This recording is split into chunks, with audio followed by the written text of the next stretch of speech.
Good morning, everyone. We are learning Mishnah Harah, and today we're starting Perek Beis, Chapter 2, Mishnah Aleph, Mishnah 1. I'm going to dedicate this learning of Mishnah in memory of Zecher Nishmas, in memory of my mother, Mrs. Shalamis Rabinowitz, Shalamis Bas, Rabbi Yaakov Eliezer. Peiros chutz la'aretz shenitnasu la'aretz chayavim b'chala. The produce that was grown outside of the land of Israel, that entered the land of Israel, is obligated in challah. That means like this. We know there are certain mitzvahs that we have, mitzvahs hatluyos ba'aretz, mitzvahs that depend on growing from the land in order for mitzvahs to pertain to it. Truma, Meiser, only pertains to produce that grew in Eretz Yisrael. When it comes to challah, the Mishna is saying that even though it grew outside of Eretz Yisrael, but it came into Eretz Yisrael, what that means is it was made into a dough in Eretz Yisrael. Chayavim b'chala, there you'll have an obligation of challah. The obligation to separate challah depends on when the obligation of challah takes effect, which is when it's made into a dough. And when it's made into a dough, it's in the land of Israel, then it's going to be obligated. It doesn't make a difference that it grew somewhere else. If it was made into a dough in Eretz Yisrael, which is when the obligation of challah takes effect, if it's in Eretz Yisrael, then the obligation of challah will take effect.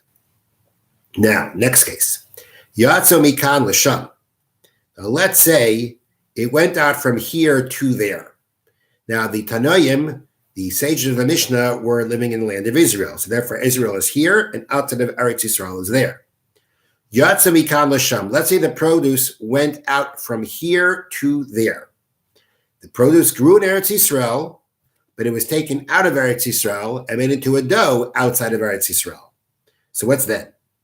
Rebbe Lezer Machayer. Rebbe Lezer says you're obligated. Rebbe Lezer derives from the verse in the Torah. The Torah says that it should be when you eat of the bread of the land, you shall set aside a portion for Hashem. So according to Rebbe Lezer, the bread of the land, when you eat the bread of the land means that the grain grew in the land.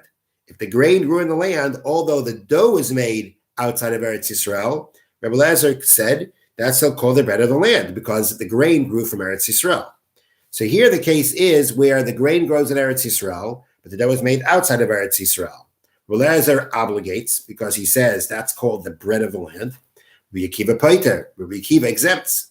Rabbi Akiva says, no, it all revolves around when it was made into a dough. It all revolves around when the obligation of challah takes effect. And it takes effect when it's made into a dough. A dough, that's where we decide, is this the bread of the land or not? Was the dough made in the land of Israel or was it not in the land of Israel? So in this case where the grain may have grown in the land of Israel, but the dough is made outside of Eretz Yisrael, you will be exempt from the obligation to separate challah. So, being so, that means, and this is the halacha, Rabbi Akiva, the halacha is Rabbi Akiva, that it all depends on where the dough is made. It doesn't make a difference where the grain grew, depends where the dough is made. If the grain grew outside of Eretz Yisrael, but the dough was made in Israel, it's going to be obligated. If the grain grew outside of Eretz Yisrael, but the dough was made outside of Israel, it's going to be exempt. If you made a dough in Israel and then you took it out of Israel, you're still going to have to separate challah from it because the dough was made in Eretz Yisrael. That means when the obligation for challah took effect, it took effect in Eretz Yisrael. And taking it out of Eretz Yisrael isn't going to take it off. So the rule is that it all depends on where the dough was made. It all depends on when the obligation of challah takes effect, which is when the dough is made, where is it? If it's in the land of Israel, it has obligation for challah. If it's outside of Eretz, a land of Israel, it doesn't have obligation for challah. What's important to note is, what's important to note is that this is on a Torah level, on a biblical level. The Torah obligation is only dough made in the land of Israel.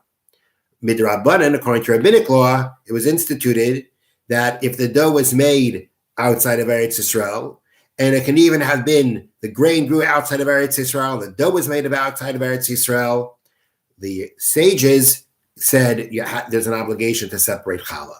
So the obligation of challah outside of Eretz Yisrael is by nature midrabanan. It is only rabbinic. And we'll see what kind of halachic ramifications there are. But essentially, the challah that's made in Eretz Yisrael, the dough that's made in Eretz Yisrael, has a biblical obligation, has a Torah obligation. Now, we have mentioned previously that there are opinions that even nowadays, this is the majority opinion, that even nowadays in Eretz Yisrael, the challah is midrabanan, is rabbinic in nature, because it's not just dependent on being in the land of Israel for the obligation to be there. You also need the majority of the Jewish people to be living there at one time. So if you have both of those factors, the majority of the Jewish people are living in Eretz Yisrael, and the dough is made in Eretz Yisrael, that is there for the Torah obligation, the biblical obligation of challah. Just being made in Eretz itself is not going to have the Torah obligation unless, besides the fact that dough was made in Eretz Yisrael, the majority of the Jewish people are living in Eretz Yisrael also.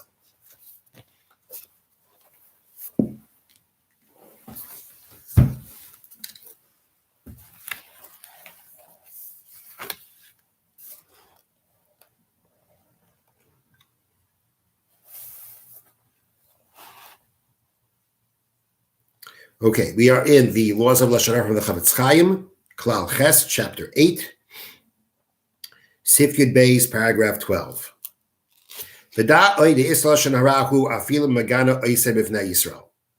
Prohibition of speaking Lashon Hara is speaking about one Jew to another Jew.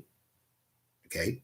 All the more so, if you are going to speak derogatorily about another Jew in front of a non-Jew.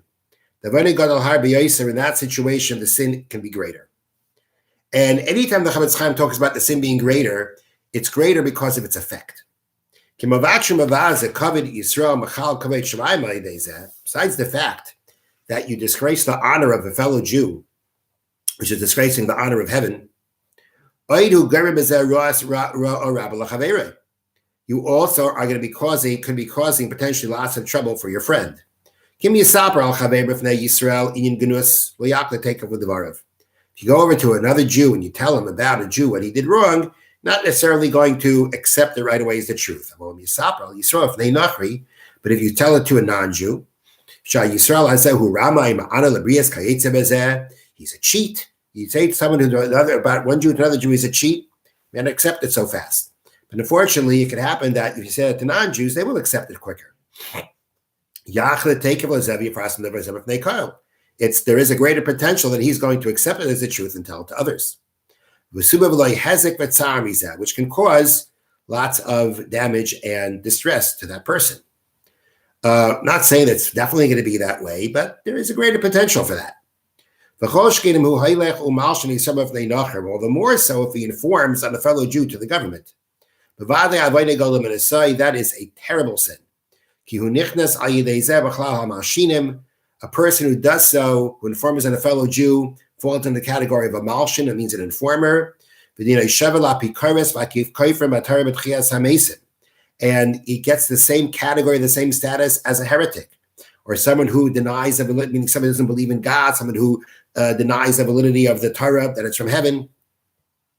A person who informs upon another fellow Jew to the government is going to be that way.